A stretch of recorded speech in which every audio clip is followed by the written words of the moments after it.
ते मग बघायला 12 वाजत आणि टाबले 1 वाजत सारखं तेच उठलं का तेच झोपत ते सारखं तेच येड लागलंय ना? हा तेच किती दिवसापासून येड लागले?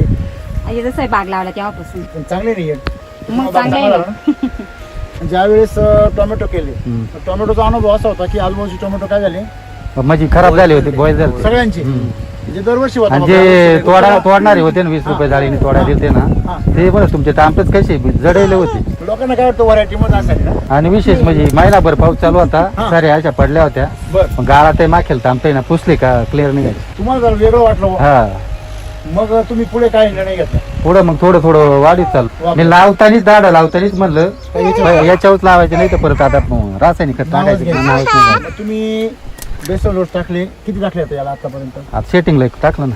म्हणजे 2 टाकले. हा, केमिकल पेक्षा हे चांगले. याचं पाचच नाही, फवारे कमी डोक्याला ताप नाही.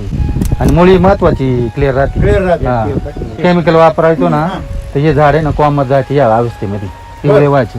या अवस्थेत गेले का सुकून जायचे, म्हणजे पिवळे व्हायचे झाड. बरोबर तेच डॅमेज व्हायचं. त्याला तेजी राहत नव्हती. आता एवढी चमक आहे त्याला, हे फळांना एवढी चमक आहे, पूर्ण बागेमध्ये एकदम तेज आहे, झाडावर ताकद आहे. म्हणून ताकद आहे. मग म्हणले खोडं पण तयार झाले, एवढे कवळे झाडं झाले तरी खोड तयार झाले.